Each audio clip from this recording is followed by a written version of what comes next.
Era una mañana tranquila y soleada.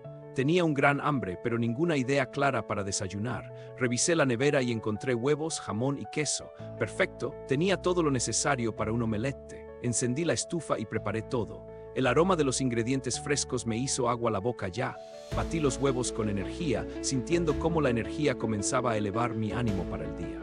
Agregué el jamón picado y el queso rallado. La mezcla se veía deliciosa y prometía un buen sabor. Vierte todo en la sartén caliente y esperé ansiosamente. Un sutil sonido de burbujeo llenaba la cocina. Cuando estuvo listo, lo doblé con cuidado.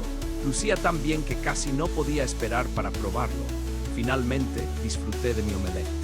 Fue rápido, sabroso y me hizo sentir listo para el día completo.